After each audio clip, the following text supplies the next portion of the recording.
Welcome to Podtendo, a Nintendo podcast, where they analyze, reminisce, and replay the glory of old Nintendo games.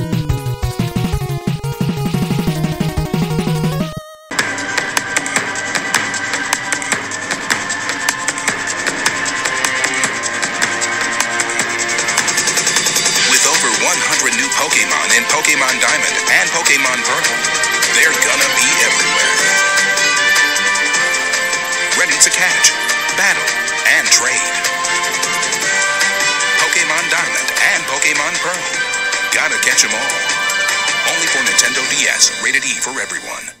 Hey guys, welcome to the Podtendo podcast, where we analyze, reminisce, and replay the glory of old Nintendo games. We can be contact us via email or YouTube. Other than that, I have a Twitter. I'm not on it very often. Probably not on Facebook very frequently. We're a review, retrospective, pop culture-y something show. Let's play show, because we play the game and then we talk about it. I'm your co-host, Mick, and I'm joined every episode by my lovely and talented co-host, Tyson. Cool. That's it. So that's kind of our show. Numbered show. This is coming off the heels of Golden Sun that we just kind of quit. We're like, no, Golden Sun, you suck. We're going to play a better game that was on the 3DS or Game Boy Advanced, Pokemon Diamond and Pearl. But technically it was on the DS, so we were lying to ourselves if we said it was on the Game Boy Advanced. Yes. Well, we pulled an audible. It was we need to pull up out of a nosedive and going back to a Golden Sun again after such a quick little time was just not a strategic maneuver. So. Oh yeah, definitely not a bueno idea for us at all. So instead, we're looking at a Pokemon series I hadn't touched before. Diamond and Pearl eluded me. I didn't get them in the first round. I have a copy of Platinum that I bought randomly on eBay at some point. I've never played it. I'm not familiar with the Pokemon from this game too much. And yeah, I kind of missed the HD remake. I kind of was out of Pokemon, obviously, both times they came out, so didn't cross my radar. That's more of a first memory, so I don't know why I gave that away off the top. But we're playing Pokemon Diamond and Pearl. That's fun. Yeah. It's a mainline Pokemon game back when they used to just only release mainline ones. And maybe there's a lot of spin-off here. I'm sure there's a Pokemon Dungeon or two that's kicking around. Mm-hmm. But or you can play Pokemon Legends, which came out a couple months after this game, the remake, anyways, and it talks about the lore of Sinnoh. So if you were like, man, this world's great, I want to know more. Can you please talk to me boringly about things I don't care about while I'm trying to catch Pokemon? Pokemon Legends. Always a good time. Yeah, terrible. A terrible, miserable experience. Anyways, the vital stats of this game, before we get too carried away, because we don't talk about this game for a little bit. We got to get through a couple things. First, vital stats. So developed was by Game Freak. It sold 17.67 million copies. It was released April 22nd, 2007. How long to beat has this game at 40 hours? I guess. Long, sure. Price at release was $39.99. If you factor in inflation, that'd be $54.66 today. On eBay, you're looking at least over $80. And then on eShop, $80 if you buy Shiny or Pearl, or Shiny Pearl and Brilliant Diamond.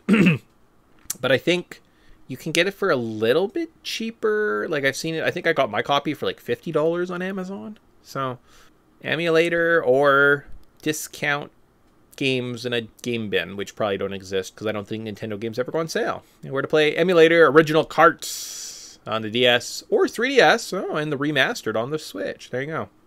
It's exciting.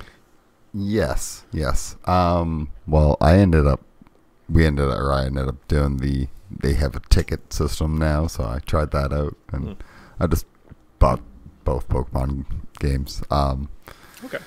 Anyways, but that was, I think that it's an interesting game. It's as much Pokemon games are. They used to be hard to find. I remember before eShops and all that stuff, they were very rare when you could find them in a store because most people, they're very sought after. So. Oh, do you mean in the secondary game market, or kind of after that initial release, they'd disappear from store shelves and oh yeah, we're probably not getting them in again? Well, both. Okay. That's why when they did go into the like a used bin or like a used bin, they would get like picked up almost immediately. So yeah, I weirdly have at least a copy. Can I confidently say now have a copy? I think so. Maybe not Black and White 2. I think I'm missing that one, but I have a copy of Black and a copy of White. I've got one of Sun. I've got the Violet. So Pokemon is definitely one of those things I grew out of at some point in my life, and I've slowly grown back into it, where I'm always like, I feel like this is a good investment. I can spend $80 on this game today. I can play it, and then in the future, I could always sell it for at least $80, if not more, depending on the rarity of these games. So that's kind of the way I viewed those games. It's a good investment. Safe investment. Yeah. Definitely. I also think that we should get into it, because I think our first memories is going to kind of unlock a lot of that stuff. Cool. Awesome. Before we do that, though, we do have to do what we do here on the Podtendo podcast. We have to jump into our patented Wayback Machine. We got to travel all the way back to April 22nd, 2007. See what did the world look like, and do we want to live there? That's the most important thing. So we start out by asking Tyson, what is your favorite game or favorite show between these two? So is it The Simpsons, Season 18, Episode 17, Marge Gamer? This week on The Simpsons, Marge gets addicted to an online RPG. Hilarity ensues. Or Dino Squad. Season 1, Episode 1, The Beginning? Watch the origins of the Dino Squad. Some kids that get covered in dino DNA and become dinosaurs. Interesting. I seem to remember this. I never watched an episode of it. It was aimed at a bit younger. For even like when I was growing up, because what the heck age would I be? Oh yeah, I was way too old for this. So I'm probably leaning Simpsons, even though it's not a great episode. But I think this is their like World of Warcraft EverQuest episode where Marge and Bart play online, and she tries to teach him a lesson.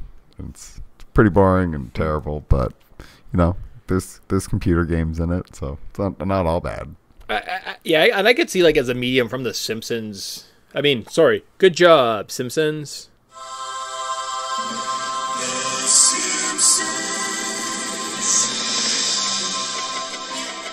Boom. I could see it being very difficult to parody something like this because of just how quickly technology moves.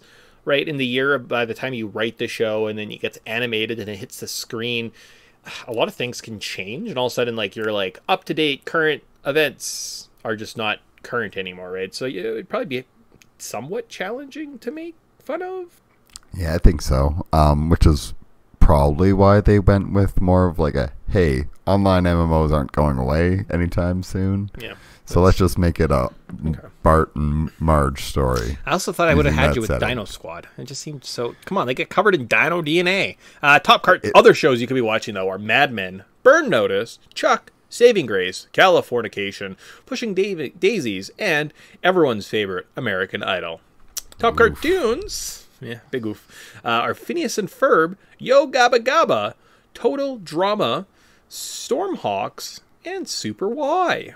You know what? Stormhawks is like always fascinated me because it's not bad. Okay.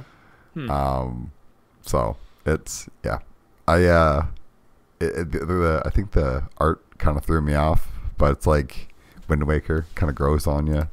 Eventually, you kind of go back to it, and you're like, I miss this art style. Stormhawks, oh yeah, it's kind of got like an interesting look for sure. More of a unique style. Okay, all right. There you go. About top movies, because you're like, I don't remember any of those. Fair enough. All right, so the next released movie, so I think it was released this week, was Next and Fracture. Fracture. Am I saying that right? Fracture, yeah. There you go. Cool. All right. So I was like, I remember watching Fracture after the point, right? That's Anthony Hopkins and the handsome guy. Married to Eva Mendes. Did Drive. Yeah, that guy. You know the one. That guy. Yeah. And Next with Nicolas Cage. I was going to say, I'm like the Nicolas Cage movie where I think he can predict the future. Come on. Yeah. Classic. Yeah, classic movie. Wait, is Next that one? Wait, what's the one Knowing? Oh, okay, that's the one. I like that one too, where it's like the end of the world and there's aliens and stuff, but it's like under the guise of him like finding this weird diary that predicts when people would die or something like that. It's a weird one. Still in theaters, you could see Disturbia, Grindhouse, Are We There Yet? And Meet the Robinson. And if you waited a week or two, you could see Spider-Man 3. Seems late. Really? Wow. Spider-Man 3 came out in 2007? Yeah, jeez. Huh. I guess because they did do like them bang, bang, bang. Like fast, and then they took a break? That seems late. 28 weeks later, one of the worst movies you'll ever watch in your whole life. And Shrek the Third. One of the worst movies you'll ever watch in your entire life. So, for different reasons. 28 weeks later, it's aged poorly. But Oh, no, it's the most depressing shit ever. Because we watched them because I've always said, like, 28 weeks later is a rough watch. Like, it's not good. So we watched... Okay, so you go on. So we watched them both in succession, and, like, me and my wife were just afterwards just like, oh, I feel so terrible. Like, that is not a happy story. And, like, oh my gosh, what a stressful event that was. Like, oh.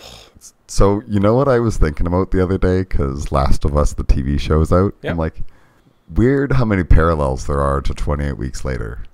It's Yeah. a kid that's immune, and they kind of is, like, in the middle of shit going south. And they have to, like, get them out of the area.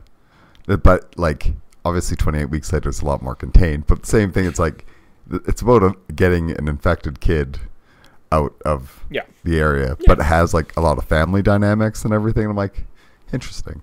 And you get the protector, and there's lots of similarities for certain. I mean, I don't think anyone would say The Last of Us is a completely unique story. No, but I just thought it was kind of cool to think of like, when I think of like zombie stuff, it's like funny that there's a lot of like those tropes kind of ring true. Yeah, and they play across the genre. All right, so the top video games. We had Guitar Hero 2. Whew. All right, Pimp My Ride, Super Paper Mario, SNK versus Capcom, Card Fighters DS. Cool, Well, right? that explains where we were. Yeah. I was in university, and I did not spend a lot of time in video game stores because I went in and I was like, Pimp My Ride? No, thank you. But what I was doing was jamming out to some tunes. So I was listening to these songs. It's certainly what I was doing. The number 3 song, according to the Billboard charts, was Glamorous by Fergie Ferg.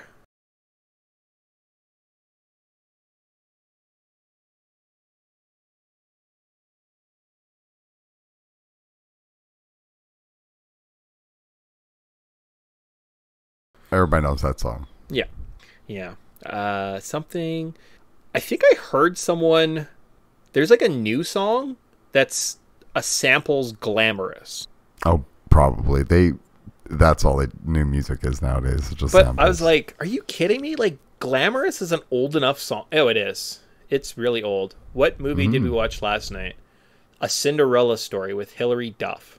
And in it, so it's already 20 years old to begin with, in it she references Fast and the Furious. So 20 years ago, Fast and the Furious was established enough of a franchise that you could make reference to it for driving excessively fast. Like, Wow. Fast and the Furious is going to be like 30 years old in like 4 years. You know, the joke is going to be like, there's going to be big movie franchises like Indiana Jones and Back to the Future, and it's going to be like, and Fast and the Furious. They're like, Yeah. jeez. Well, Fast and the Furious is going to be up there with like, you like James Bond, you must also like Fast and the Furious.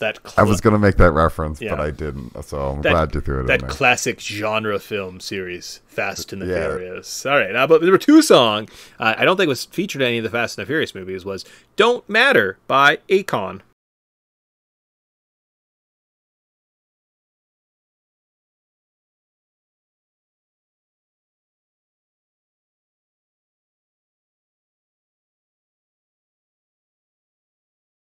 What's his other song?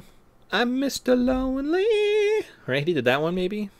I think so. Yeah, he had a couple songs. He was very big for a while, so. Oh, this whole like between Fergie, Akon, and Timbaland, who was the number 1 song, "Give It to Me" by Timbaland. They kind of like owned these couple years in music. So there you go, Timbaland, "Give It to Me."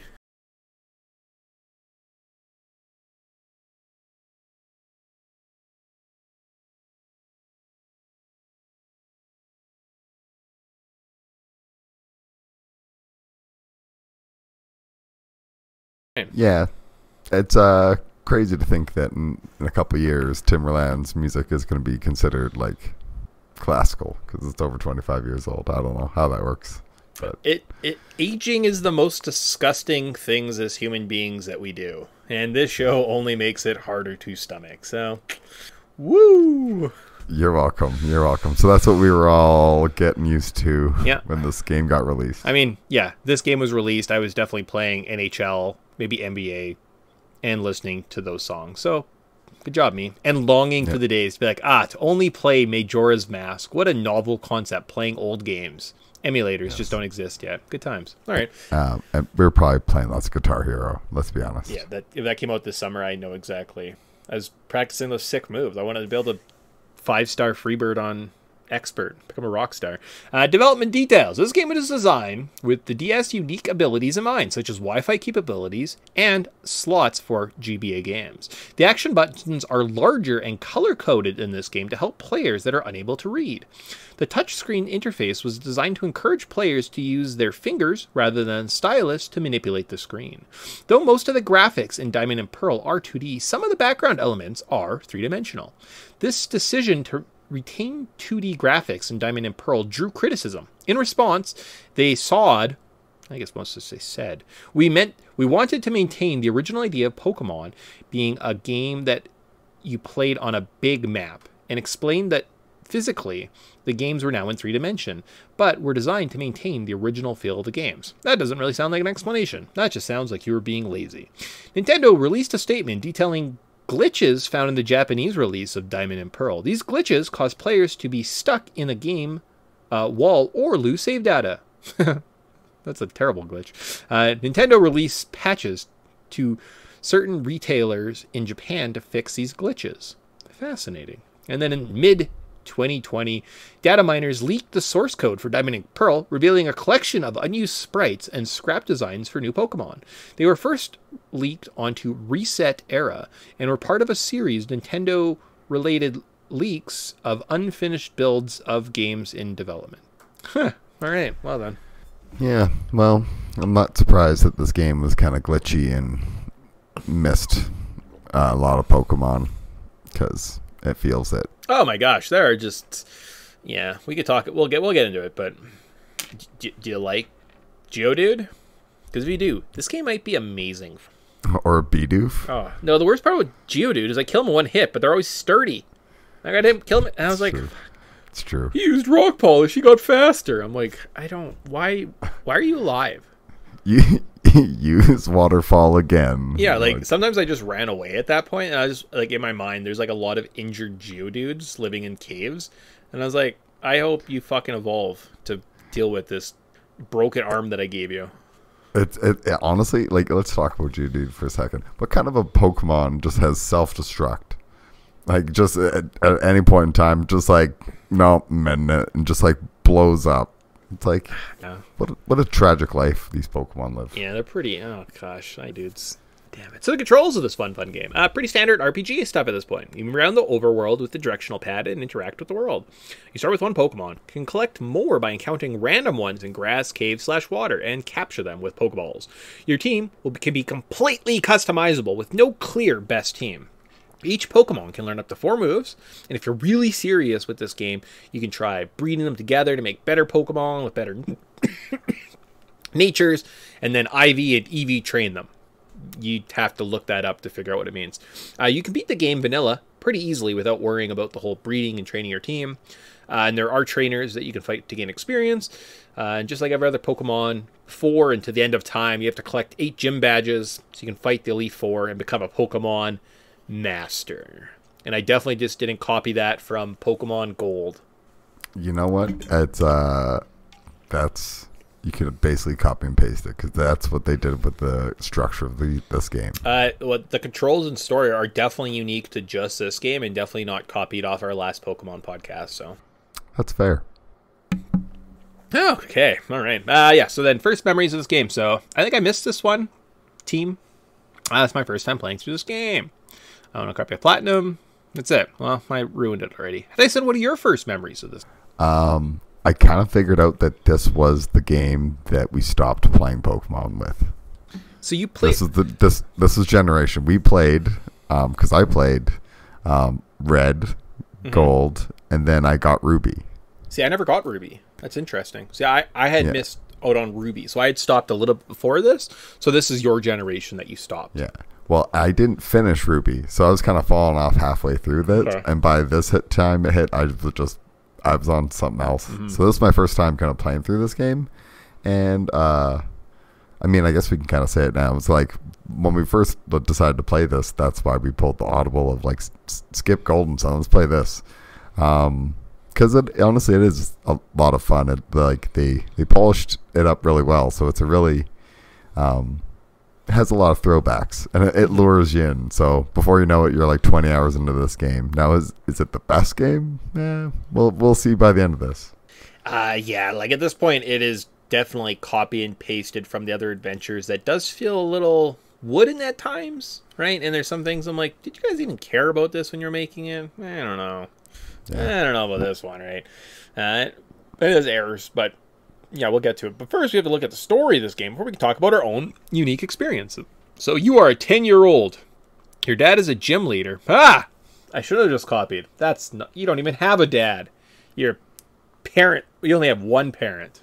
You move to a new town. I don't think so. You go collect Pokemon and badges and become a Pokemon master.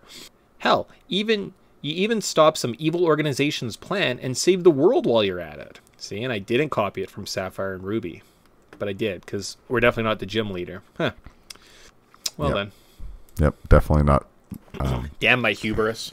Oh, well. You tried. Yeah. All right, so level notes. This is our Let's Play section. You know, I was like, end of our Wayback Machine, we're at the 15-minute mark. And then we like power through the next section, 20-minute mark. We're talking about level notes. That's a good pace. Yep. And I think we're going to get into the meat of it. But, like, the front end of this game is very front end loaded, and then it just kind of makes you finish up. My biggest mistake was checklist. playing this periodically and not writing down like what I did in the adventure. So yesterday I had to go through and like walk through and like look at pictures and like walk around the world map to be like, oh yeah, that's where you go. Oh, you go do this. Oh, okay, you do that. So trying to like recall all this yesterday when I was writing these notes, a little bit of a challenge. You know, a little bit of a challenge. So starting out, you pick a Pokemon. You get a grass Pokemon, a water Pokemon, and a fire Pokemon, and you pick one. You can train it before you fight your rival. You meet a professor at his young ward, and then you must answer some clowns so you can get a Poketech, and then move on to like the next area. So the beginning of the game is picking your Pokemon. Tyson, were you sadistic like me, and you said, hey, I want one of the little grass guy, and I know he needs a special nature. So do you just spend an hour of your life resetting till you got the Pokemon with the best nature so he would grow his stats perfectly for you? No, okay. But I did do that a little bit, especially during the beginning of the game. But I got lucky within, I think, 3 resets, because there's like there's a spot where you just have to walk one screen and you can save it right there, so you can just quickly just reset it back to that spot. Mm-hmm. So I did that like 3 times, and I got a pretty decent one where I think it's his defense is down and his special attack is up. Okay. So I was like, this is one of the, I looked it up, like that's one of the better ones. And I'm like, okay, this is good enough. I'll just take them. Okay, nice. I also did that. I knew I wasn't going to be competitive or build a competitive team, but I don't know. For some reason, I was like, I want this guy with special nature. So that's what I did. From getting our Poketech. So I think we're in like Jubilife City. That's kind of like the main little hub at the beginning part of the game. Anyways, we go for the coal badge. So from here we can start catching Pokemon, make our way through Orberg Town, explore a mine, find the gym leader before he fights us. So the first gym leader here is Rourke. He uses a Geodude, an Onix, and a Cranidos, which is like a dragon guy.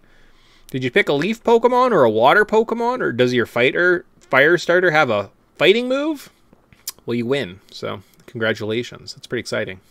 Yeah, it's pretty easy. Usually the first one is. Yeah. It's nice that it's rock. It's almost like they literally copy and paste this from the first game. So. Well, and like when I saw the Geodude pop out first and then the Onix, and he was a rock Pokemon, I was like, oh, they really did not. But I can't tell. So this is what, their 4th generation? Yeah, Gen 4. Okay. So is that like long enough removed from the first game to make it cute that you're doing a nod to the first game? I think chronologically, yes, because it's been like almost 10 years. Yeah, and it's like Game Boy to Game Boy Color with yellow or whatever, and then like so it's been a while. So it's kind of like nice to see. Like I was refreshed to see a lot of these Pokemon. Okay. Did I get sick of it immediately? Yeah, I did. Yeah. But. Okay. All right. So now we can go off to the Forest Badge. So we can head north from Jubilife City, find the professor fighting some Team Galaxy grunts, help defeat them, as well as kick them out of an old windmill factory to proceed. You can then explore Eterna Forest before fighting the gym leader who makes you play hide and go seek before confronting you. And the leader here is Gardenia. It's a stupid name. Also, that might be a Pokemon. She uses Cherub, which is like a little cherry Pokemon, Turtwig, which is a little turtle grass guy that I started with, and Rose Red, who's like the only leaf Pokemon, grass Pokemon in this game, because she comes up a lot. I think your rival maybe has one, and like I'm like, oh. Do you have a fire Pokemon that's super over leveled and doesn't listen to you anymore? It makes for a rough battle. Yeah. Well, my guy was still listening to me. My Pokemon all loved me for some reason. Nice. But oh my goodness, the lack of variety of certain types of Pokemon is staggering in this game. Yeah. So it sucks. Well, and I did a bunch of mystery. I like the mystery trades only because I've got very lucky in the past. So, for example, when I was playing Pokemon Violet, I did the mystery trades and I got all 3 starters, and I was like, perfect. Great, like maybe 20 minutes, and I get like a dragon type, like I get like a Gibble, so I could have like a Garchomp at the end. And I was like, that sounds like a great starting 4 Pokemon. And then I just kind of play like that. So historically, I've always got very lucky doing mystery trades. Now this is years removed from this game being kind of in the ether that everyone's talking about, so people are obviously doing less interesting trades. But I think I don't know, I had an okay team. You could probably look at like who my final guys are and be like, oh, you got them. Like, I think I got a Kabutops in a trade. Yeah, but that's a solid Pokemon. That's a solid Pokemon. No, it's awful. A rock water type. Oh, do they have Earthquake or a fighting move? Yeah, you're dead. That's fair. I was running into my water flying. Also not a good combination. No. So. Do they have electric? You're definitely dead. Yep. Double dead. That's too bad. All right, so from there, though, we head up to the Cobble Badge. So before we leave town, we must defeat Team Galactic Eterna headquarters, because they're so big they have, like, region-specific headquarters, and we're rewarded with a bike. You can now take the bike bridge, explore through Mount Cornet, meet the bad guy in a skeleton costume, explore the town of Hearthstone City, and like maybe there's like a beauty thing or something. Find out the gym leader. She's like, I'm not ready to fight you yet. And you're like, okay, cool. And then we have to continue on to Seoul Sion Town before circling to Vilestone Town. Sure. Yeah, much like how you, in the first game, the first town you go to has a gym, but the gym leader's not there. But do you meet her at a costume contest? And I'm like, oh, clearly I have to win a beauty contest. And then I enter my ugly Pokemon in this contest and lose. And I'm like, well, that wasn't very nice. Yeah, or you grind it out only to just get random BS like stickers. Oh, yeah. That's great. I did, however, I wanted one of the water Pokemon called the Melodic. So she's one of the, like, this big water dragon. Apparently really good, but the way to get them is you need this stupid fish called, like, a Phoebus, and you have to make it beautiful. And if you make it beautiful enough, it evolves, becomes... I was like, perfect, I can do that. You have to make Poffins. So you have to play this little mini game where you, like, spin these, like, berries around, and they just burn. And then I gave all these shitty Poppins, so even though I gave these things to my thing, he didn't become beautiful enough, and then it was just a useless Pokemon, so I sent him away in a mystery trade. So some poor bastard out there has this ugly fish that won't be beautiful ever in its life and can't ever get a Melodic, so that was fun. Yeah, there's way too many gimmicky evolutions in this. Yes. And I mean, like, that's all, I can't think of many Pokemon that aren't, like, are 3 evolution Pokemon that you just do just through random, like, leveling it up. It's all, like, BSy, like, trade back and forth with holding shit. It's a lot of BS of like Oh my God. trade somebody or just make them beautiful or have them like you or just like it's have them evolve at a certain time a day. It's like this is so unnecessary. They got carried away, I think. Like, I don't know, something just doesn't seem right about how it. And you know, it's fine having that in the game. Yeah. But it's just like that's every freaking Pokemon in this game. Pokemon And Legends so does thin. a thing where they have something called a linkage belt, and if you give it to or Kadabra, it becomes Alakazam, right? So it kind of forces the evolution. You don't have to do that. Why wasn't that in this game? Like, you could just give a Pokemon, like, give your Machoke this belt, and then he evolves to a Machamp. Yeah. Well, and there's also stuff like, so I wanted to have the final level of Rhydon because I was going to trade you it. Okay. But I need to get a Protect and put it on the Yes. stupid Rhydon or whatever. But I can't, I get that after the Elite Four. So it's like, it's useless to me. It's like, Yeah, I was going to do that with, like, the Magmar. Magmar can, like, evolve into this big fire guy. But the only way to get it is by finding Megabee, like the little baby version, in the underground, and maybe one of them is carrying it. And you so you have to capture every Megabee, but there's only one per. It just, I don't know. I was like, and it's like a 5% chance. Yeah. And you have to work your way there Yeah, and so- walk your way in and out just to grind so to get lucky. on my 5th attempt when I didn't catch one, I was like, I'm just not evolving my Magmar. I don't care enough to do this. Yes. Yeah. Yes. Yeah. It gets kind of silly and carried away, especially if you're just playing it for fun on a podcast and you don't really care about your Pokemon team. But you will spend $8 to get the Pokebank, so before you reset your game, you send all your Pokemon to the Pokebank and then reset them, because how dare you delete these adorable little Pokemon? Oh, I would delete my team in a Yeah, second. I would also delete. I don't care about these guys. They suck. So then we're on to the next, what are we at? The third gym? This was great. She's fighting. Gym leader here in Cobbletown was Maylene. Or no, maybe it's Solcion? No. Veilstone. She has a Metatite, a Machoke, and a Lucario. Do you have 0 Psychic types, and most of your Pokemon are over-leveled and won't listen to you, and for some reason really weak to fighting? You're going to have a bad time. So on my 6th attempt, I finally beat this gym leader. And I was like, cool. I hate this game. Yeah. And that's, I think, right before this, like that Cobble badge is where this game just starts to fall off the rails. And it's just like, we're just doing things and it doesn't make any sense. Yeah. And no one even thought out like how the gym badges should even freaking function, because you're right. There's times where you're like, I've captured that Pokemon and I've trained them up. It's not like I've just like randomly traded for them. It's like, and they refuse to listen to you sometimes. And they're like, cool, I'm glad this game is just busted. And when do I get a badge to like somebody to listen to me level 30? And you're like, oh, you're like 6th badge. You're like, I'm sorry, what? Yep. It's terrible. Oh, like, it's just, yeah. Like, nobody thought that through? it must be 20 or something is the cap here, because it looks like our next, like, so that was that gym. So we talked a little bit, right? So Fen Badge. After that hard as ball gym, you head south to Pastoria Town. You fight the gym leader. Here he's Crasher Wake. He's got a Gyarados, a Quagsire, and a Floatzel. If you have an electric or a grass type, you win. And now Pokemon up to level 50 obey you. So, okay, apparently you have to get to Gym 4. So must have been the last one. Must have been like a 20 or 30 cap or something. I don't know. It just seemed like it wasn't super organic. And then often, like, my Pokemon I'd get like little messages and like, your Pokemon looks like he's bored and maybe he's going to fall asleep soon. I'm like, why do all my guys just falling asleep? Like, why? Why do you hate? Yeah. Should I give him something? Do you want something? I will go buy you something from the store. What do you want? Like, Oh yeah, no, and it's just vagueness, just like, Okay. and they're staring at the sky, or they're remembering the first time that you caught them. It's Yeah. like, is that good?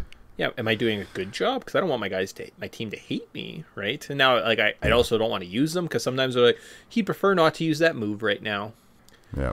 So I had a Ponyta. I don't know if she came Rapidash, but like at some point, because she stopped listening to me, I just put her in the box and that's it. Actually, I think I got her really like down into the red health, and then I put her in the box. So now she's just like hurt, and I wouldn't heal her, and I was like, no, I hate you. So I hated my Ponyta so much. I have this Ponyta that's just like sick and like maybe poisoned, and it's just gonna be poisoned forever, and it's just stuck there. And I was like, this is your life now. You die, like you don't get to live because I hate you. because you were loafing around Yeah. for the millionth time, and for the love of Pete, you just couldn't kill us that Zubat. Oh my gosh! I was like you were fighting a rose Pokemon. It was a flower Pokemon, and the flower Pokemon was able to take you out. Like, you were 12 levels. Like, come on, game. Yeah, but I don't have that issue so anymore. much of this game. At least up to after this point, like Gym 4, I did not have that issue anymore. My Pokemon, for the most part, outside of like obscene messages where they would be like, I don't know if he really wants to do that right now, but he will use Thunder Shock. And I'm like, what you talking about, Luxray? Why is this game being passive aggressive? Yeah, I was like, what do I have to comb you or something? I don't know. It's stupid. We're up to the Relic Badge. So if we stay in that town where we're at, Pastoria Town, you get a hint that you should go to Celestic Town and fight a Galactic Grunt. You fight another Galactic Grunt there, and then you obtain Fly, and then Fantina, who apparently was the gym leader from Hearthrone City, will now fight you because you helped her grandma? Sure. So we head back to the city where, like, the beauty pageant was a couple sections back, and we fight Fantina. She's a ghost Pokemon. She's got a Drift Blim, a Gengar, and a Miss Magius. Now that she actually battles you, she isn't too bad. Somewhere I got a Magmar with Thunder Punch, Psychic, Flamethrower, and Low Kick. And I literally used this for the rest of the game. Maybe outside of the Elite Four and one or two other occurrences. But my Magmar was a sweeper and was able to kill every single other Pokemon in this game. Because there is no variety. Unless I found someone who had Earthquake or a fighting type move. That was like my only weakness on my team at this point. So I just used... Oh, and you probably did, because there's lots of ground. Oh, we'll get to the Elite Four at some point, but yes, it happened at some point. But pretty much at this point forward, just Magmar. Magmar is just killing everybody with that combination of moves. So, cheat if you ever want to play this game. Thunder Punch, Psychic, Flamethrower, and Low Kick. By the way, Psychic, Flamethrower, some of the best moves in the game. That costs you like $40 at one of the department stores. So. Oh yeah, just buy multiple of them. Yeah. Just throw them on random Pokemon. That's what I did. I was like, great. I don't have to use Ember anymore. I can jump right to Flamethrower. Perfect. Yep. It's a smart move. No issues on your end with Fantina. No. It's I chose Chimchar, so I'm rocking his final version, where the heck he is. But Infirm Ape. And he's a firefighting. Yeah. So it's very easy. And it's like I was having him just like main the entire game, but I got bored of just him punching things and lighting things on fire, which works for 95% of the game. So I was mixing it up. So I had like a good variety of Pokemon, and I was really enjoying myself, and up to this like couple points of the game where it's like I was catching every single Pokemon, and I had like the little route, like what Pokemon's available on every route as I was going, and unless it was like 5%, I was probably going to catch them all. Okay. But then I just realized that it just repeats, so I can literally just skip everything here. Cool. And then that just became the running theme for like 2/3 of the game. Delightful. It sucked. Delightful. Have you started playing Pokemon Violet? No. Oh, okay. No, I'm not rushing into it. Need a little break from Pokemon right now. This game soured my taste after a while. I was having a great time, and then just started slowly going downhill. That's too bad. It's too bad. On to the next gym, though. So we can now use Surf outside of battle. So we head back to Jubilife City, way back at the beginning, and we can finally head west to get to Canalave City. It's a port city where you fight a rival. I think my rival was named Drago. So, I don't know. Seemed appropriate. And a gym. The gym here is Byron. He's Steel, so he has a Bronzor, a Steelix, and a Bastiodon. Do you have a Magmar that has Flamethrower? Guess what? Burns them all, and then you win. Yep, pretty easy. Is this where the Safari Zone is? I don't know where I thought the Safari Zone was in like the final area. No, I came across it. Oh. I want to say earlier. And Pearl, Saf. Yeah, no, I missed that. I don't know. Where do you think this is? Yeah. You didn't miss anything because the Pokemon there are the exact same as the Pokemon everywhere else. So do you want a Bidoof? No. How about another Bidoof? No. Geodude? No. How about a Starry? No. Geodude? It's like that's all the Pokemon that there is in this game. Just repeats. So the Safari Zone is in Pastoria City. Where is Pastoria City? Jim, we head to Pastoria City, so where the water Pokemon was? Okay, that Or the water gym? Okay, interesting. sort of makes sense. What do you mean? But Well, you sure. can catch all the great Pokemon like Arbok, or Psyduck, or Kangaskhan. Lots of Psyduck. You like Hoot Hoot? It's pretty good. I didn't have two of those ones. I got a Scyther. Okay, that's pretty good. Yeah, Scyther, but- Carvanha, Bidoofs. Yeah, lots of Bidoofs. That's all it is Bidoofs. Oh yeah, and like Krogunk. Oh, yes. Krogan. I was a little disappointed when I started playing this game because I've played Let's Go Eevee or Let's Go Pikachu, whichever one of those. And when you walk into the grass, guess what? You see the Pokemon kicking around. You're like, hey, there's a Chansey? I want to go fight that Chansey. Pfft. Pidgeot? I want to go fight a Pidgeot. And like other Pokemon games, so like the new Pokemon games, like the Scarlet. Have you played that? When you walk out into a field, you just see like a Rattata walking, and you walk up to him, and that's how you fight him. So I was very shocked and confused when they went back to just the random encounters in this game, and I was like, wow, they did no polishing, right? The games before this, the games after that.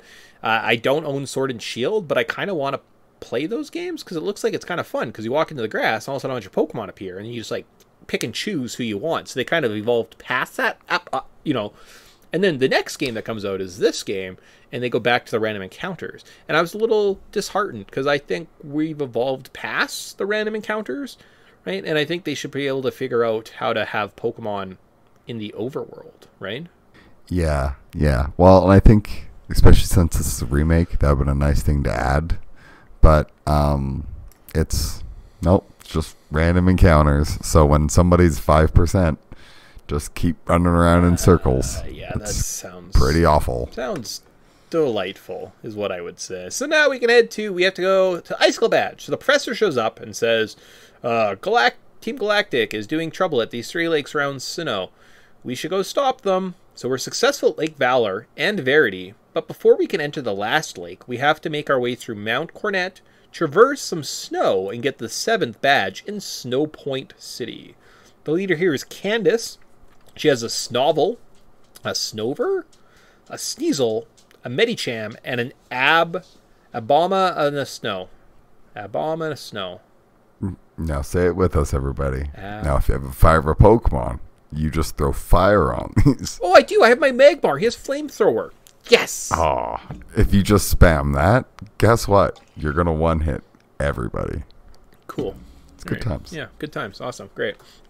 So from here, we are now allowed to head into Lake Acuity.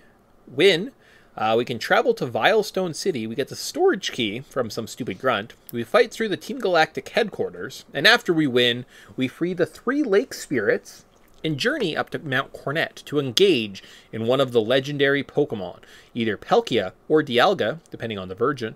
And then after this excursion, we're allowed to visit the final town of Sunny Shore City and fight the gym there. Cool. Yeah.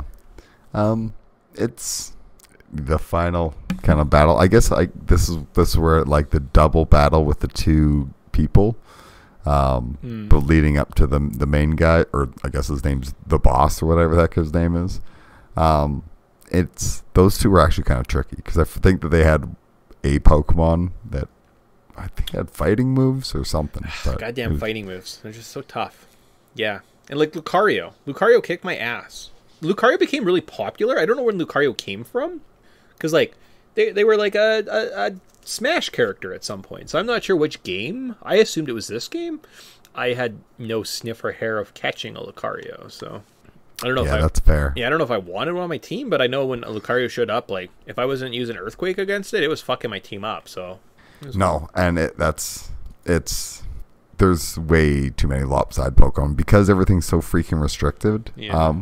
But I have a whole list of Pokemon coming up, so we'll play a fun game of guess how many Pokemon of a certain type there are at the end of this. Oh, okay, cool. So then the gym leader here is Volkner. He uses electric Pokemon. So he's Raichu, and then for some reason he has like a normal type and Apipon. He's like a big monkey with 2 arms.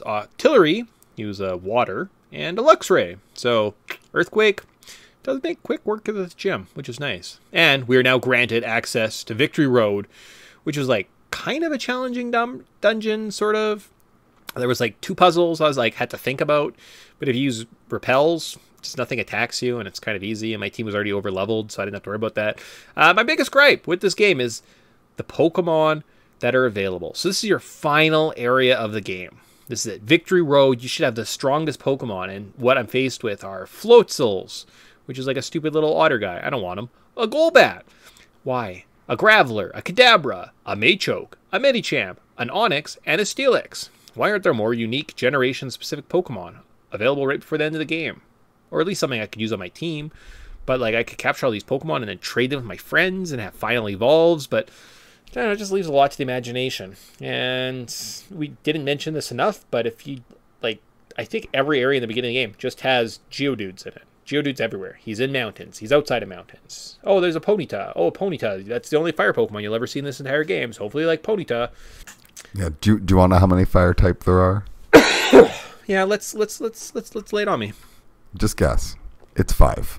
Oh, I was gonna make a guess, but yeah, it's 5. Okay. Ponyta, Rapidash, Chimchar, Monferno, Monfernape. So 2. So really, if you didn't pick Monfernape, you were getting Rapidash.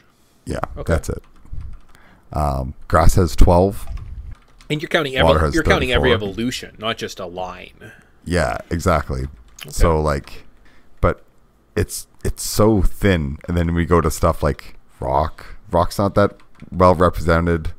Ground's pretty heavy, but water's everywhere. Like there's 34 water types. Huh. I could see that. Yeah, there's a little bit more variety there when it came to water types, but yeah. There's more fighting types than there's like twice as many fighting types than there is like fire. It's really ridiculous. Well, but how many? So this is Gen 4. So we saw 107 new Pokemon in this generation, which is, I actually have them all listed down at the bottom of the note page if you scroll down to the bottom, which is the more than we got in Gen 2 and more than we saw in Gen 6, 7, and 8, and 9. So it's actually the 4th highest generation. You would not get that from this game. You would think that they made 12 new Pokemon, and they're like, oh man, I really hope these kids like Geodude, because there's a lot of Geodude programmed into this bad boy. And they're just everywhere. Like, it's ridiculous, yeah. And they have like a 95% turnout rate. Oh, and again, they have a stupid fucking move called Sturdy. So you one-hit them with Razor Leaf. Oh, but they withstood it. Yep. And there's potential for them just to self-destruct for no freaking reason. I would hit them, and then when they were like injured, I would run away because I knew that they were out there. I mean, I also bought like a lot of repels at one point and just only used repels when I was traversing areas because I was like, I can't handle these useless battles. So, fun fact, I never usually spam repels in any Pokemon game ever. This is the first game that I was like, yep, I'm glad this feature of just using other ones in this game, because I'm just going to use this because I'm sick of it. Get me through this cave because I want to be done. And I feel like later games, maybe it was on the 3DS, like Ruby and Sapphire, they have a radar, so you can kind of see what Pokemon are in the area at one point, right? Like if you want to set it up and like search for certain Pokemon, you can have it set up so like certain Pokemon pop up. They don't have that in this game because like it's just a little bit too, like, it's new technology, but not really. Basically, they made a Game Boy Advance game on the DS. They didn't use the full capabilities of what the DS could do, right? Like Wi-Fi was a new concept when this game came out. So I can like kind of understand where they're coming from, but I also kind of feel like this was a piss poor effort from the Pokemon team to pump out this game that's just lackluster. Like, I understand. Do people talk about this game? Do people like this game? I don't think they do. Because, like, honestly, I think that this is one of the low points of the franchise. And Black and White and X and Y aren't any better. Same with Black and White 2. Well, I know when Black and White came out, it was all new Pokemon. And that was, like, what they were going for. Was, like, you don't see any old Pokemon until you get the National Dex when you beat the game. So it's all brand new Pokemon, right? They have 120. That's what you get. It's 120 new Pokemon. And that's, like, the selling feature of that game, so... Yeah. Well, maybe that's why it got a Black and White 2. Yeah. And, like, you know what I mean? They're like, we can continue with the story. We can use lots of our assets. We can just swap some things around, and we can have a quick turnaround. Yeah, cool. I get that, right? So I think we're seeing later games in the series kind of makes up for the shortcomings of this team of saying, yeah, you need more guys. Like, you can't have. Yeah. They really should have done a Team A, Team B, rotate generations kind of thing. They really should have done it. Yeah. This is burnt out developers making another game for another generation. This one does seem bad, but on the plus side, man, we made it to the Elite Four. That means we only have 5 more battles. The Elite Four plus the champion. Can't wait. It's going to be a good time. So the first guy we fight is Aaron. He does bugs. He has a Dustox, a Beautifly, a Heracross, a Vespa Queen, and a Drapion. So other than getting hit by some earthquakes, my Magmar used Flamethrower 5 times. Yep. Same. My Monfernape. Cool. Great. And then I got to Bertha, and she uses Ground. And I was like, uh-oh. You know what my Magmar hates? Earthquakes. I better switch it out. So I think I threw in my Grass guy, maybe? And that killed Quagsire. And then his Wishclaw. And then his Golem. And then his Sudowoodo. And then his Hippion. And I think I had like Mega Drain. And my guy left the battle with full health because he just killed them all very easily. That's fair. I started having to rotate, scramble, because I pulled out, hey, look, water/ground, easy. Also just throw out my Gyarados, because it's water and flying, so Earthquake can't hit it. Easy peasy. Yeah. Run up to a Quagsire, she withdraws him, throws out a Golem, throws out, I forget whatever move, and just one hits my Gyarados, and it's like, well, there goes plan A. Yeah. So then I had to start like scrambling through Pokemon, but I ended up using some revives, and I think I was just sitting on my Garchomp as it just like ground against ground, and I would heal up my team, and then I think I rotated in a good old Infernape to take care of a Golem, and that fixed everything because a low kick does wonders. It sure does. Sure does. All right, so we're on to the third guy, Flint. We met him at the Electric Gym. Because sometimes they started being cute, and they're like, what if, like, you interacted with the Elite Four before you met them?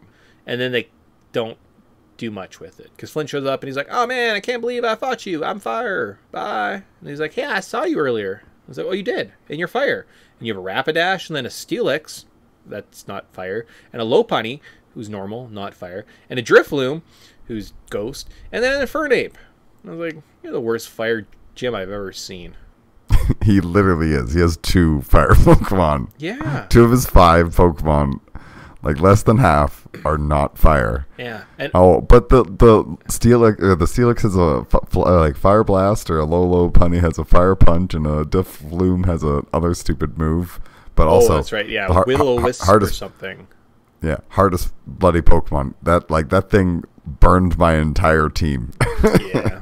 It was just that, and it had raised its evasiveness. So, it's also flying. So electric. See, I had the issue where my water Pokemon also was a rock Pokemon. So if you had a fighting move, so when Infernape showed up and like punched me, and my guy like his like health went like drained as quickly as possible, I was like, well, that is unfortunate that you have a fighting move. My weakness, fighting and Earthquake. God damn it. But I think I did okay. I think I got stuck and he only had Drift Bloom. And it was just like a war of attrition where I was just slowly whittling him down. And then you'd use a full restore. And I was like, whatever. Sure. I'll just keep going. So it wasn't horrendous. Then we get to the 4th member. Lucania. Psychic. He's got Mr. Mime, a Giraffe, a Gigaraph, Medicham, Alakazam, and a Bronzong. So other than the slow destruction of Mr. Mime and a couple of earthquakes that were thrown my way, not too bad. Tyson, how did this gym go for you? Absolutely horrible. Oh, no. This is where I stopped because I got wiped. And I saw it coming because I think it's the Medicham has a fairy move. So my worst case scenario was like, okay, at least I have like a Garchomp.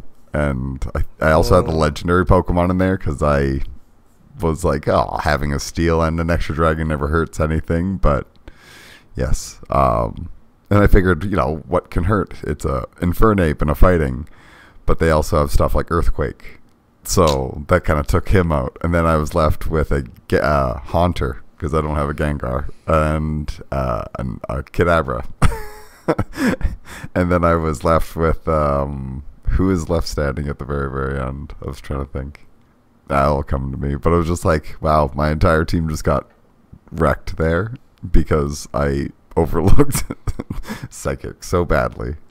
So I'm going to have to redo my team. But I also have zero ambition to grind things out and rejig my team because the selection of Pokemon in this game is like, I don't even know where to start. It's terrible. My only saving grace was I did enough wonder trades at one point. Like I just sat on the couch, it was like an hour or two, that I had something like 40 rare candies at this point. So similar to the next guy. So Cynthia, I actually went through and beat. So she has a Spirit Bomb, a Gastrodon, a Rose Person, a Melodic, a Lucario, and a Garchomp. Her team wasn't terrible. Spirit Bomb, slowly I took it out with my Tyranitar, who was like a ground dark, and I think I had like Bite or Crunch. Okay, cool. Lucario came out. I could hit it with an Earthquake, no problem. Gastrodon, oh, my like grass Pokemon killed them. Roserade came out with use this poison move on my Magmar. He would kill her, but he would be poisoned. Okay, Melodic, pretty strong. Like took 2 or 3 attacks from my lightning Pokemon, and then Garchomp killed me, absolutely just destroyed me. It was way faster than all my Pokemon, so he'd use Dragon Claw, would sweep through like my Altaria, which was my Dragon Flying, my Magmar, my Tranit, like nothing could stay up to it. So the point I ended up with like 40 rare candies, and I was going to use 6 on each person. So just bump my team up just little by little, you know, just make them in like the 60s to 70s. No, Altaria had to be bumped all the way up to 80. So it was fast enough so I could go first and use its fairy move or an ice move on the Garchomp to take it down. But a couple sword dances, it would just like sweep through my team. So the hardest thing, Garchomp, fucking devastating in this game. Just absolutely devastating. Did not have the tactics to stick up with it. Kabutops went out. Oh, it just killed it because apparently Kabutops is a fucking terrible Pokemon. So I also did not build the greatest team, but Tyranitar, an 80, level 80, that's insane. Altaria and my Torterra, my like turtle with a plant on its back at 71, won me this game basically. So, and you have to shoot up Magmar. Magmar was like the star. I played with him like 90% of the game. So I did win the game and entering the Hall of Fame. After you enter so you beat Cynthia. Game's over. You go into the Hall of Fame. You're like, yay! I played about 23 hours, which I think was okay. You can access the Battle Frontier, build on your team. You can do challenges. I don't often engage in those activities, so I'm also probably done with this game at this point. I've recorded a podcast about it. There doesn't look like there's end game content where I can go fight the other other Pokemon, right? Get into like the Arceus, which I think is like the god or something of the Pokemon world. So I didn't get that far. I don't know if those exist in this game. They might just be exclusives to like the other ones. And that's it. That was my experience. Now you can see my team there. I think I mentioned everybody at least once, so I don't need to shut them out. They were a pretty crappy team, and Tyson didn't finish the game, so good times. Yeah, I got to the end, and I also like knew I was in for trouble when I looked at your team at the end of the game, and I was like, "Geez, you really are over leveled." And I was like, "Oh no, I'm probably severely under leveled." And I was like looking at the Elite Four because I finally looked there, and I'm like, "So how come all the like the Pokemon in the final bloody area of the game is like level 40, and these guys got like level 65 stuff?" It's like, that's ridiculous. I found the exact same curve in Black when I was playing it. So like, simple game. You're fighting wild level 30 Pokemons, right? Like some of the trainers on Victory Roads, they have something stupid. Like they have the Seagull Pokemon, like not the Pelipper, like the evolved one. They have like the Wingulls. They'll have like Wingulls and a Magikarp at level like 45. And I'm like, why don't you have the evolved form of Pokemon to give me a challenge right now? Like, why is this game so easy? Get to the Elite Four, couldn't beat it. Like, almost impossible. Like, they just had some Pokemon that would just absolutely destroy my team, and I wasn't strong enough. And I was like, well, I don't want to have to grind out 10 levels to stand a chance. Luckily, in this game, I had enough rare candies that I was just able to, like, dummy my Altaria to kind of give me the chance to win. But, I don't know, man. This game is something. Yeah. It's a bumpy ride, that's for sure. So, I don't know, I guess, should we get into our current thoughts? Yeah, let's do that. So, the remastered of this game is adorable. When I first booted up, it has these cute little, almost like Sims guys kicking around. I was like, that's great. The Pokemon, the little characters are just so cute, so adorable. The game is very, very, very easy, except for some reason, I guess the Psychic Pokemon, Elite Four member, and then Cynthia's Garchomp, right? So Team Galactic is just so repetitive. My Magmar clean sweep them. Like, no challenge, like, no thought. You just have basically the same types that come at me again and again and again. Geodude can get lost. He appears literally in every area of this game. No one likes you. Go home, Geodude. It's straightforward. It's easy to follow. They don't have too much annoying story. I wouldn't recommend playing Pokemon Legends Arceus. I wouldn't. Like, even though it is the tie-in to this game and you get lore. Although it's kind of fun because, like, it's open world and you just go and catch Pokemon, which is kind of awesome. Like, you see a Rattata, you just, like, sneak up to it and you throw a Pokeball at it and you catch it. And that's the game. And it's a little more interesting. And there are some unique Pokemon that you can find. And you can find boss Pokemon. Like, there'll just be a giant level 40 Snorlax chilling that you can, like, train up and try and capture it. When you do capture it, man, that's a good feeling, right? So it's a fun game, but they talk so much in the lore they give for this boring-ass game of Diamond and Pearl. It's just, like, it's a disdain. I don't know why this generation just has such disdain. But your current thoughts, now that I've rambled about mine. It's, like I said, it's kind of a roller coaster where I think it, like, has some high points and some low points, and it's very uneven. I was having a fun time going and reliving catching some nostalgic Pokemon. Like, this is the very first time I got a Golbat or a Crobat, because, like, it just evolved because it was just chilling on my team, and it just apparently loved me. But then I looked at, like, what's the usefulness of a poison Pokemon? It's like, oh, there's, like, zero use for this Pokemon, and flying's kind of sucky in this generation. So it's like, oh, I always wanted to have this Pokemon, but having it on my team is a liability, so I guess you're just going to sit in the box, buddy. And it's like, that was my experience in a nutshell. It's like, there's just so few good Pokemon where it's like, I like to build kind of a specific team of, like, a fire, water, grass, electric, and then maybe a dragon and something else, like a ghost or a psychic. But in this game, it's like, oh, there's just barely any good grass. There's barely any, like, fun water. There's no fire, so I have to choose the fire starter, which I don't usually always like to do. But I was like, there's no other fire Pokemon. It's this or Rapidash. That's it. You get those two choices. Well, and I feel like in choosing an Infernape, then I couldn't choose another fighting Pokemon. So I was like, that locked out so many other type of Pokemon. It's like, I feel hamstrung just playing this game. There is something called the Underground. So the Grand Underground or something. So at one point you can go under, you have this Explore kit, and you basically run around these repetitive hallways. You can do little puzzles to get stones out of walls, and then there's, like, little areas that have Pokemon in them. So much like what I was kind of a loss for, the Pokemon run around in the wild, and you can find. So I found Magby, so I could find the Magmar. I found my little, whatever, the Altaria, so it's like a little flying dragon with, like, cloud wings, which is cute. I found her down there. And there was one other Pokemon of, like, note that I ran into at some point. Like a Licking Tongue. Do you like Licking Tongue? I have, like, 5 of those now. Right? So, like, that area is kind of neat for catching Pokemon, and probably worth, honestly, in this adventure to invest some time in, just so you can get diversify, right? You can get a Magmar instead of just the Rapidash or your Chimchar, right? See, I did do that, because as soon as I got that, I was like, this is amazing. This is all I really want. I'd love just running around catching Pokemon, because that's what I was doing for the majority of the time, of just catching every Pokemon in every area. And then, like, about halfway through the game, I had went through the entire underground, explored all the different areas, and I had to, like, get more badges so they would unlock Pokemon, because I was looking for a dragon Pokemon, and the only dragon Pokemon that you can really get in Diamond is, like, Gribble.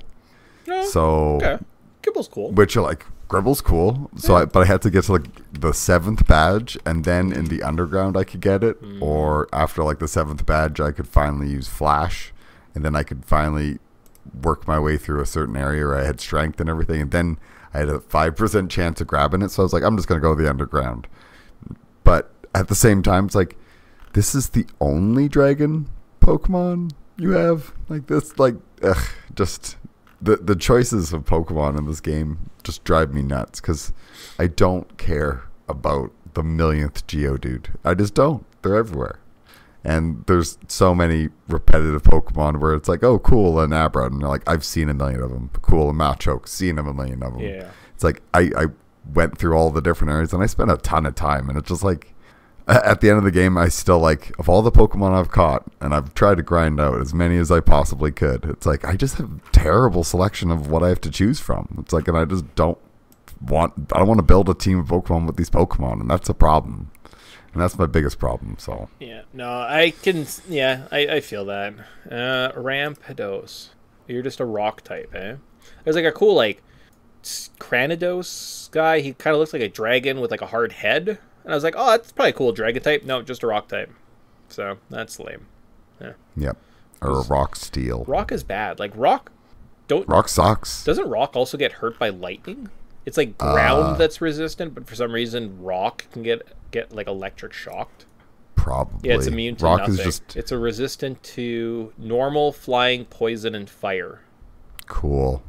All right. Yeah. So this game overall, better than Golden Sun. I had a good time playing this. I played for 23 hours. I had very little to no complaints. I would get on my spin bike and play this game. It was a lot of fun. If you love this game, this was probably your first Pokemon game, right? I can't imagine you playing other Pokemon games, getting into this game, and then being like, wow, what a positive, fun experience, right? It just seems like it's lacking a little something. For the 10-year anniversary of Pokemon, I would expect a little better. And obviously we saw changes in the future editions, right, to just kind of tweak and change things that weren't quite working with the formula at this point, right? So, like, what would I change with this game? It's a Pokemon game. I would update the areas with just new Pokemon that actually would be excited to use, right? Like, give me some cool battle, right? Like, that's what they should have been pushing, was the online battle. I don't know if that existed too much, IV training and stuff like that, and like competitive scene. I don't know where that we're at. I would think after Ruby and Sapphire, there's probably a pretty strong competitive scene. So building upon that, giving more unique types, I think you could have had something here, but you didn't. And I don't regret that I played it, but it's better than Golden Sun. So there you go. You're better than a terrible game of Golden Sun. Good job. You know what? Nailed it. And I mean, it's not a terrible game. Like I said, I was having the best time just running around catching Pokemon, and I think like just as a casual experience, it's fine. Mm-hmm. The ramp up at the end and kind of the lack of Pokemon just really hold it back. I just give me some more variety. Throw some more of them one-offs in there. Like that's what like the Electabuzz and Magmars are for. Yeah. Like the guys that are just like, here's a Pokemon that just can learn a million types of moves. Well, just give me more of these. So I did actually play a little bit further. So I beat the game, started it up again. As I was walking around, I was like, let's go check out this. There's a ship that takes you to the Battle Frontier area. The game really wanted me to go into the Battle Tower. I went in, I did a battle. I fought 7 guys. I got 3 battle points. And I was like, well, I don't know what the conversion of battle points to items I actually want are, but unless it's like half a battle point for something, I'm probably not doing that 7 battles that was really boring again and again and again to collect more battle points to buy useful items for myself or my team. So that's kind of where I paused on this game. I will take it out of my Switch and I will put something else in, and I will probably play that, and it shall be a while before I return to this one. May never come back to it, so good job, game. Yep, happy I finished it, but it's definitely on the Pokemon rankings. It's not in my upper tier. Yeah. Yeah. Gold. Yeah. Yeah. Definitely gold, silver, best. Gen 1, Gen 3. You know what? You could have an argument there. Gen 3 wasn't terrible, right? The couple of times I played Ruby and Sapphire, it started to grow on me. It's not bad. And like 1 is definitely flawed enough that I could see the argument for 3 over 1. But Gen 4, you're definitely below all of them by a landslide. Pokemon Stadium 2 might be a better game than this. I didn't miss out on anything by not playing this as a kid. Yeah. That's where my feelings lay. Cool. Well, I'm glad nothing changed. I'm glad this wasn't like the single greatest experience of your lives. No, but it was fun. Okay. Okay. So, are you buying it? So there was speculation that Pokemon Legends would overshadow this game's remake. This game was released in November of 2021, and Legends came out in January of 2022. and I hope not, because Pokemon Legends was so boring. Like, at one point I was just done the game, and I just had to sit and, like, press A and run to the next waypoint, and then press A, and then run to the next point and press A, because my team was already, like, good enough to beat the game. Stupid. Absolutely just ludicrous that was a thing they thought was a good idea. Yeah. Well, and at that point of the game where you're like, unless I'm invested in the story or I care, or there's big things happening in the story. And like the most anime-looking motherfuckers come down the road. Some guy with fucking blue baggy pants and his hair in like these big blue spirals, and like I'm like, mother, no one looks like that. Give yourself a head. Like, come on. I don't know. It's just, I'm sure it's for certain people, and certain people like it. It's not for me. Give me NHL 07 any day. All day. Woo! That was a sweet game too, because Jonathan Chichu had like a 97 overall rating because he had just won the Rocket Richard, and he was on like an entry level contract, so you could trade for Jonathan Chichu for like $700,000 a year, get him for 3 years, he'd be a 97 the whole time. Great. And it's EA Sports, so it's like he's just going to carry me straight to the Hall of Fame. Like, he's going to get a Hall of Fame career out of this. And I think that game, actually, if you played it on PS2, there was a flaw that you could trade your third-round pick for any team's first, second, and third-round pick. So every year you played, you could just have the first 60 picks in the draft. And just own every yeah. all the talent. That's what I do. And then I just like sim the draft and then just like keep the guys I like, and the bad guys that like get in there, you just kick them off your team. And then after like 2 or 3 seasons, your whole team's in like the 90s, and you're like, I do good job with video game. I'm glad EA Sports is so dumb. Yeah. Like, but that's the best part about games, is when you can just break them and have fun. I mean, that's kind of the most, like, I'm not playing games for serious. I want to get to the point where I'm just like, I bastardize this. Like, my worst player right now is a 98 overall. I'm okay with that. Like, I don't want this to be realistic at all. I want this to be off the charts. So, yeah. All right. Well, there you go. When you play when you play sports games, you're like, I want to dominate my competition. I don't want to just win. I want to humiliate them. Yeah, pretty much. I want like 20-0 goals in hockey here. Yeah, like I want to win the Super Bowl by 75 points. If I'm not winning the Super Bowl by at least 10 touchdowns, is this even a game? It's like, I might start cutting players. Yeah, that's it. No more. We don't want this. So that ends at least this iteration, Gen 4 of Pokemon. We got through the first 3, mostly unscathed. We have a terrible sounding Pokemon Snap out there in the world. That's also one of those games I kind of feel like we could probably go back and redo. You know, like when we have bad shows, I feel like we should upgrade at some point. Not redo them. Not like only release good content, quality content, but just redo them when they're bad. Thought? Yeah, that's fair. That's fair. All right. We can definitely add in there when we're like, do we want to do this or black and white or black and white 2? Yeah. On that note, though, one thing that might be changed is I think we have another... No, we don't need to talk about that on the podcast. We'll talk about it some other time. So this was instead of Golden Sun. I have a final cultural significance for us. And we're going to get out of here for today. Yeah, go from there. So, in this section, we look at game design, the lore inspirations, turning points, interesting stories, talk how this game relates, give other examples, and tie it all back together in the end. How much does being a Pokemon champion pay? I was going to play a game where I was going to play, like, find some online quizzes to see how many Pokemon I knew from Gen 1 versus Gen 2 versus Gen 3 versus Gen 4.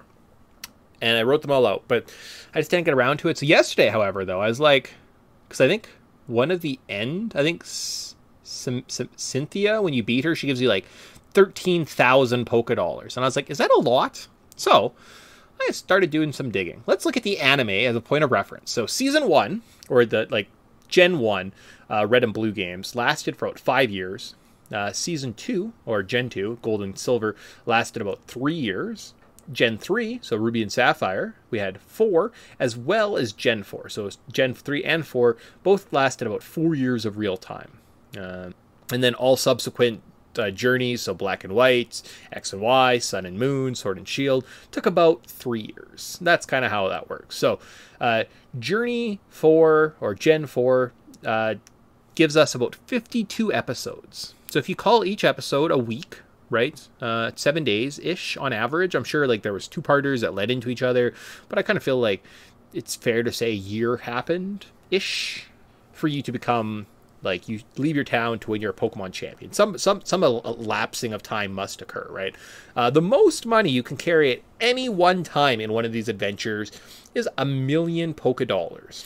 I didn't do the exact calculation, like just on average, if you beat these trainers, how much money you would have. Obviously, I spent a lot of money, so I couldn't do that myself, and I thought about it after I was done the game, so I couldn't do the math. But let's call it 1,000,000 Poké Dollars. So we're going to do a big leap here. The money in this game, or the symbol for the money in this game, is yen. And I think it's actually established that the money in this game is yen, or even a very close, like, facsimile. So, factoring in inflation, that would mean you made $7,000 in a year of becoming a Pokemon champion. So 1,000,000 yen is about $7,362. Okay. Maybe that's why 10-year-olds are the only people out there trying to become Pokemon champions, because you just can't live off that money. Yeah. Well, and to be fair, the guy probably sitting there catching a Magikarp can probably, like, I don't know what they sold for in the actual cartoon, but there was guys selling Magikarp. Yeah. So you got to think of all those fishermen sitting there like, they make approximately more or less that minus costs. Pretty much. So a Pokeball in this world. So I took and went and I took the Poké Dollars, what they would cost, into my yen calculator, found out it US. So this is US dollars, by the way. So 7,000 US. Now you're like, hey, I live in Canada. That sounds like a pretty sweet ride. Like, I might be able to retire at 25 with that kind of salary. A Pokeball would cost you $3.66. Okay. All right. And an Ultra Ball would cost $8.79. So that's up there. That's pretty expensive, you know. The Magikarp from the very first game, like Tyson alluded to, you could buy one for $3.66. Huh. That's low. Very low. So are they getting a discount on their Pokeballs? Nope. Or are these things just basically just worthless, and they're like, I just want to recoup the cost of the Pokeball? Well, I feel like Please realistically, take it though, like, it's a Magikarp. You just pull it out of the water, it just splashes. You just put it in like a cooler, and then it's just chill, right? Yeah, but in the anime, they did try to eat it. Yeah, so that's probably food. Yeah, there you go. Youngster Joey gives you 47 cents when you beat him in Pokemon Gold or Silver. Huh. Okay. Defeating Red, so main villain, Gold and Silver, you're a top Mount Silver, epic battle. He gives you $56. What a cheap bastard. Cynthia, you literally are like the greatest. You're the LeBron James. You're the Patrick Mahomes. You're the Wayne Gretzky of this world of sports that they play, of competitive Pokemon battling. She gives you $96. What a bargain. Woo, boy. You're like, okay, well, I got some money in my pocket. I'm going to go to the department store. What can I buy? Oh, Fire Blast, Blizzard, Thunder, $40. Oh, you know what? Hyper Beam, $55. That's a hell of a bargain. Yeah, you would only have to try to, like, beat some of the best trainers in the world, or a ton of scrubs. Oh, man. Like, so it's kind of messed up, right? So a sandwich in the next game costs you about $14, right? Which is actually kind of close to, like, real-world results. Like, if you wanted to go and get a sandwich, $10, right? Ish. Yep. So, like, I guess that's why Pokemon trainers are 10, because you just can't afford to make a living on Pokemon. It's also, it would be kind of a messed up world because you bought a cat for $3 and you taught it Fire Blast for $40, so you spent $45, and then your neighbor's going to call because your cat just used flamethrower on their kids, and they want you to come pick up their charred bodies in the backyard because your cat flamethrowered them. Yeah, there's a big health and safety concern. Yeah, very much. Like, you come in with your dog and you're like, I'm going to teach my dog Thunder today so he can shoot people with lightning. And you're like, what? Yeah. Like, what happens if that dog has a nightmare? Just start raining lightning or breathing fire in the middle of your living room with carpeted floors. Lots of these motherfuckers, you've seen the show, they live in like paper houses. Your goldfish knows fire. And you're like, oh yeah, that's fine. We have this goldfish that also can use fire moves for some reason. And I guess like maybe that's why everybody just loves Machokes and Machops, because like literally like the construction business is just booming. Yeah, you could take 10 Pokeballs out into the park, catch 10 birds. And you're like, look, I spent $40 and I now have 10 birds flying around my house. This was a good afternoon. Or you could go out and catch 10 and then you teach your dog Machops. thunder, and then he thunders all the birds, and then you don't have those birds anymore. All right. Exactly. There you go. So, there you go. Well, or it just takes one rainy day and an angry Pikachu. That's it. So, it's interesting world, and if you break it down to the real world dollars, the game becomes nonsense. Yeah. But it's a video game. It doesn't need to make sense. That stuff just needs to exist so it functions. Pretty much. So that's it. That is our for like almost an hour and a half. That's not bad. Little Pokemon game. Good times. Yeah. Did we miss anything? Do you want to talk more? Are we done with Pokemon? I think we're done with this gen specifically, but maybe not done with Pokemon in general. Yeah, I could see us coming back for like maybe a Pokemon Stadium or like, I don't know, something. There's lots of Pokemon games. We don't have to dummy in Stadiums. Silly. We could always redo Pokemon Snap. We could always redo Snap. So if we wanted to come back, we have the inkling. We can. If not, we'll leave it for now. We're good. I think I'm going to try and get us to another series that we've missed out on a little bit, and then go from there. So, Tyson, did we miss anything? No. We say goodbye then? Yep. We even said James Bond this episode, so Solid. We're good to go. Cool. All right. Bye, guys. Bye. It's all about the challenges. It's a brand new game and a brand new world, new rivals. As you fight for survival, nothing can stop you. Diamond Pokemon. It's all about the battle. You gotta play smart. You gotta move faster. Behind every win, there's a chance to begin again.